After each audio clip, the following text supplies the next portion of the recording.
our business and our total reach. And this is, different types of posts that we have on here. If I go back, you can even see more.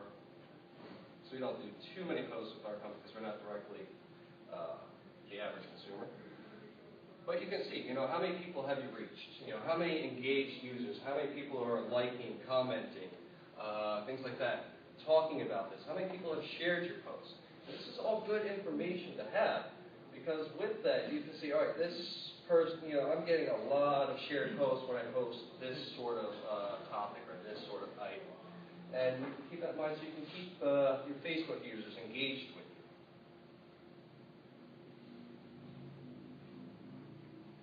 And also, with Facebook, you want to remind your customers why you're the best, why you do such great work, and why they should choose you and why they should share your business with their friends. Next place would be Google Places. This is part of Google's integration. They've integrated with all their maps and different applications that they have. It's very important that you have a Google Places listing. Does everybody know, has anybody in here actually gone and registered, set up their Google Places you have? All right. If you haven't done it, this is important to get on there because it's really easy. Most of your business information is already online.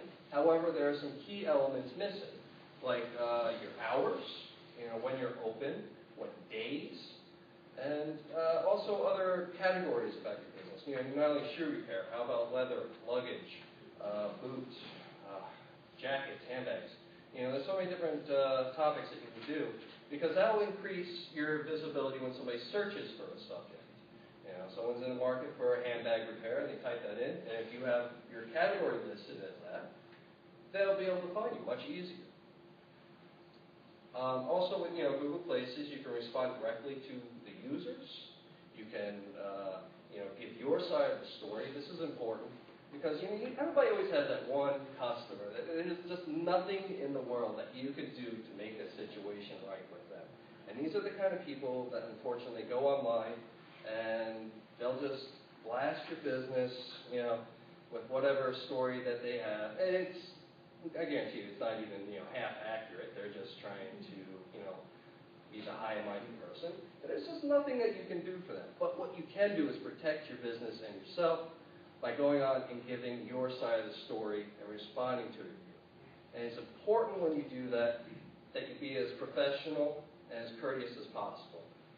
You go in there, say, hey, we tried to remedy the situation like this. We did this. We bent over backwards for this person, and there was just no pleasing them. And you get that out. So when people search your business and they see everything that you've, that's been posted and reviews about your company, you make sure that you're protecting yourself. Also with Google Places, you can also see where your customers are driving from. It does allow you to track, say, if someone goes on their Google Maps application on their smartphone. And it's easy because they click onto your business, directions, and then it loads up into their car navigation, and they drive there. In Google Places, as a business owner, and you registered on there, you can see exactly where people are getting driving directions from. So if you kind of see, wow, I have people coming all the way from this area just to come see me, maybe I might think about opening up a second location or a satellite location near this area to make it easier for consumers. Also with Google Places, there's integration with Google+, which is Google's attempt at a social network. Unfortunately, didn't pan out the way they wanted to. I don't know if anybody's actually signed up on Google+, but it definitely didn't turn out nearly as good as Facebook, still holding strong. So that's, it's good because, again, they can share, post, things, information about your business. Instead of liking, their version is +1ing. And it's always a good thing to have, especially when, you go on and you do like freeze up on me now. If you go onto the maps and say, you do a search for shoe repair. Well, right here, you're going to see all of these different shoe repairs in the area, and this is what a consumer is looking for. If you're in this area, all you got to do is just scroll the mouse over it, and you can see, okay, they got 2 reviews, know, 11 reviews. I think it's when you get above 5 reviews, they actually show the star rating. But it's good to know exactly what you have and what's being posted about you.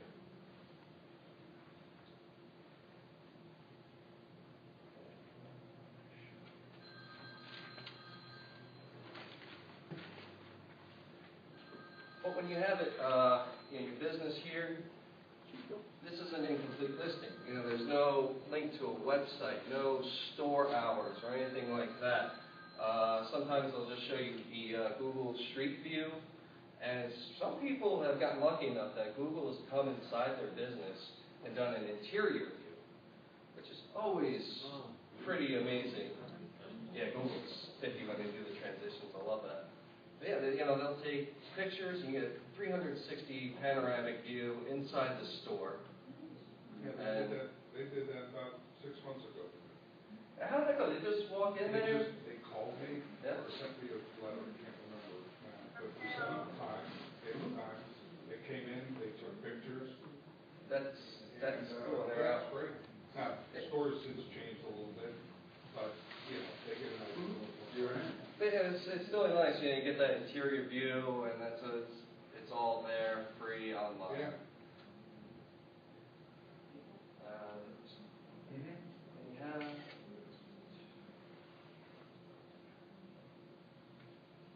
But if you have an actual,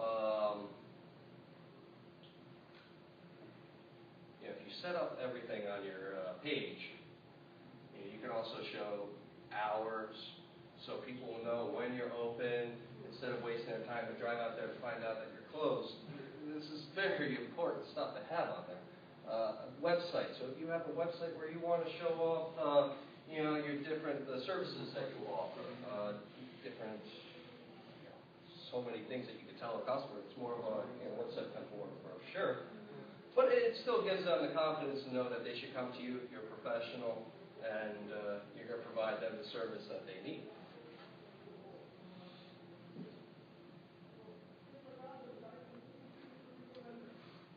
Yahoo Local and Yellow Pages, City Search, the list goes on and on and on. There's so many different review sites that can be used. And, you know, you have to go on as many as you possibly can. This is when somebody does search engine optimization and you pay a company, basically what they're doing is they're just signing you up on all these different sites, putting in all your information, and then letting it sit. There's no magic to this. They're just putting you on multiple sites, so you have a greater, so when you do a search for shoe repair, you're going to come up in a bigger list, and you'll see yourself in more different, or in higher rankings when it comes to the search. You know, you respond to the reviews for those sites. Again, you know, just keep in touch, make sure that everything, you know, check it over once a week or so. Just make sure that there's nothing fraudulent being posted. And what if it is? If there is, that becomes a, you know, is it the customer blatantly lying, or did they have a bad time at your business? I mean, there's two different things. You can't change it. Unless it is completely spam, completely bogus, then you can report it. It depends on the site. Some sites are a little bit easier than others.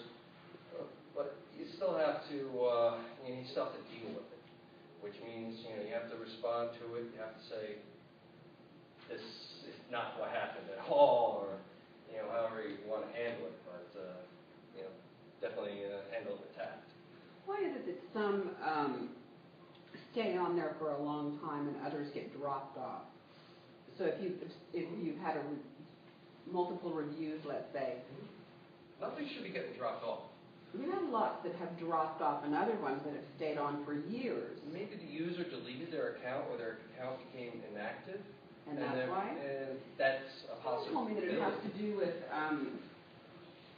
how often they use Yelp. And so that if they're a person that reviews, let's say, hundreds of businesses a week, yes, they have a higher ranking. That's true. So could that... That's true, but a post shouldn't disappear. Because we've had some really good ones that have dropped off. And then I have one really bad one from like 2007 that just sits there forever It and, might have been that they realized that the IP connected to the review was somehow connected to yourself, and that they found that it was probably, I'm not saying this is what Oh, I happened, but see. it might have Like been you wrote one that for you yourself? wrote a No, review no. for yourself, and that is against their terms of right, service. right. No, it isn't, that isn't the case, because I mean, that's kind of odd. This is most likely. so you've not heard of that before. I just thought maybe, There's different reasons that it could happen, but as far as the specific one, I'm not sure. okay, thank Yes. you. Oh, yeah, well, I wanted to say, I've had a lot of reviews, a lot of them don't go in because, like you said, they go into a filter. Right. What happens is you have to get, I tell my customers to review, if they review other businesses, not necessarily shoe repair, but if they review other businesses, it'll stay on there. If not, then the Yelp owners of that, of Yelp think that, the business owner himself is putting all the reviews up, so that's why they do it. Somebody, that is what the case is. Because if you don't review very I often. guess it's gotta be the natural review. The review is like they think it's a fake. Yes, They exactly. automatically filtering those fake reviews. Then somebody can put 10 reviews, to the one. That's why they see if somebody put just something simple, it's nice and neat, so they stick with it. If Yes. it's not, then they're just filtering every single one. Yeah, there's certain keywords and things like that that they Yeah. kind of realize is spam, because there's computer programs that'll go and just blanket different businesses with a bad review or a good review. Because some people pay companies to give them good reviews, which is, again, against terms of service. I And just they think that as a find business out. owner, though, you don't have a lot of recourse. I had one, the one that I have that's still on there, it says that that the person smoked, that we were smokers, and so they got their goods back and they smelled like cigarette smoke. It wasn't even a bad review about the work that was done. Yeah, It was an out and out. how do you respond to And that, how do you too? respond to that? And it's like, Excuse me, no, nobody smokes? we're not smokers. Right, But so it's just an odd one, and yet it's been here since 2007, and I can't get rid of it. yeah, the only thing you can do is respond to it. You can say, apologize, your good smelling smoke, but I can assure you it is not from our facility. We are compliant with state law. We do not smoke in our Yeah, I just hope facility. there's some rhyme or reason. Okay, thank you. Yes. I've also experienced that the filters filter out extremely good reviews or extremely bad ones. And I've emailed them about it, and they said that their filter is set up so that rather than being a vehicle for your favorite customers to really praise you into heaven, or your whiners to really whine you down into the grave, that they really steer Yelp in particular to be more of a resource and advisory website to sort of, if you're looking for a new dentist, then you can go onto Yelp and you get what they call usable reviews. So if the review is not usable, if it's just venting in a really bad way, or if it is praising you in a really extreme way, they will take it off because it's not helpful to potential customers. That is their I didn't realize they were actually Yeah. doing that. They're trying to get a fair and balanced Yeah. review. I think that's good on them because In a way, it's good. Yeah, because sometimes you look at like these overly praising reviews. I'm like, that's probably a friend of theirs or something like that. Yeah. Or just And the someone really getting bad a ones, review. sometimes it's like, they shipped the shoes to me last week and I still don't have them. I'm not the postal service, so that kind of stuff, is, but like you said, all you can do is respond in fairness and be as, honest and plain as you can. Really, if you let yourself get excited about whiners, then it only gets worse. And I speak from experience. Exactly. I mean, you can't get too excited, but you can at least, kind of say, hey, this is not how we conduct Yeah. business. I assure you, if you come to our store, we can, give you a second chance or something like that. Or you can just tell the customer, hey, we'll provide you with 50% off. You come back because we really want to make this right. Yeah. We apologize that you feel this way.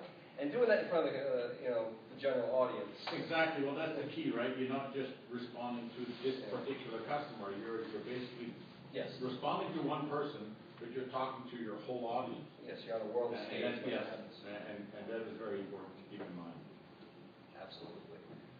Any other questions about Yahoo or Yelp or any of those sites? So I want to move on to the next site here, and this is Reddit. Now, what Reddit is, they're the self-proclaimed front page of the internet. You know, that funny post or, you know, interesting picture that you saw on Facebook, most likely started on Reddit. This is a site where, you know, anybody can create an account. It's free. You don't even need an email to create an account, which is always, it's good and bad. It makes it easy, but the problem is there's no personal identification with it. So sometimes when you get a site that gets bigger, there's a lot of people on it that are just out there to mess with other people. They are known as, in the internet community, as trolls. And you know, I don't know, their mentality is a little bit different than others. They're also probably kids too. But it's great. The site is becoming increasingly popular. According to the latest statistic in May, Reddit accounts for 6% of all internet users in the United States, 15% of males aged 18 to 29. So you're reaching the 20-somethings, and this is becoming, you know, kind of where Facebook is failing. This is where the site is picking up. Any kind of interest, anything that you find would be interesting. You know, if you like fountain pens, there's a whole subreddit which is just a board dedicated with people talking about fountain pens, cats, memes, those internet pictures with captions on them. It's all there. Also, shoe repair is on there. There's a lot of people. One of the bigger boards on there is male fashion advice. And people do talk about, and these are people that are starting to dress nice again. This is your younger hipster crowd. And I'm seeing a resurgence in male fashion, especially the talk on the site. But you're going to see a lot of that, and you know, when people post, they're going to post pictures of their shoes and say, hey, is this repairable? Or what can I do about this? And there isn't any shoe repair people on there to really come and say, hey, you know, this is an actual job that we can fix, or, you know, hey, throw it away, it's not even worth it. You know, I'll bring it up here. Also, there's a lot on this site. There's so much. There's one of the subreddits is Ask Me Anything, and this is where a lot of celebrities go on there, and you can post questions to them. They can directly respond. Someone from Tip Top Shoe Repair went on there and did Ask Me Anything. He's got over 91 comments on it. This is the site. If you get into it, it's a nice little program called Reddit Enhancement Suite, which makes it easy to read. But basically, when you go on here, you know, you make a post here, it'll show up, and then the community votes upon it. So if you hit the up arrow, I'll give it a +1 vote, or down arrow, give it a negative vote. And that's how things are sorted on the page. You know, the ones that get up to the top are the highest voted questions or comments. And people will post, and you know, fortunately, the guy in the shoe repair, his name is Bayou Bitch, but you know, but I thought that was very good. He's only done just a week ago. And, you know, people ask him different, actually, it was a female doing it on behalf of her business. And, you know, different questions that people have. You know, for people who I've spoken with, they can actually be quite profitable because it's such a niche trade and it can be difficult to get into, especially if you have actual custom shoemaking. And Ian Minch responds, this would be hard to find someone to be able to teach you how to repair shoes. Unless you want to get with Pat Harper, who's doing training with that. The custom shoemaking is where the big money is, and a lot of people spend a damn fortune on custom-made shoes, and this is absolutely true. Especially custom Western boots, men spend so much money on custom boots. And all different questions about that. But it's a great way to connect with just average people who are just kind of surfing the internet, not even looking to find shoe repair, and then here it is, right in front of them. It's like, hey, I never thought of that. I mean, ask them a question or something like that. Also the site, you have, you can go to like local city subreddits, like Charlotte, Seattle, New York City, Tallahassee. I guarantee you, if you're in like a semi-major city, you have a subreddit dedicated to it. Here's one from Arlington. And the guy posed a question, anybody know of a good shoe repair shop? I'll settle for East Worth too. And then you have a whole, slew of internet users who have had experience with the shoemaker. And they post, hey, go to this person, or I use this person, or who's this person? Yes.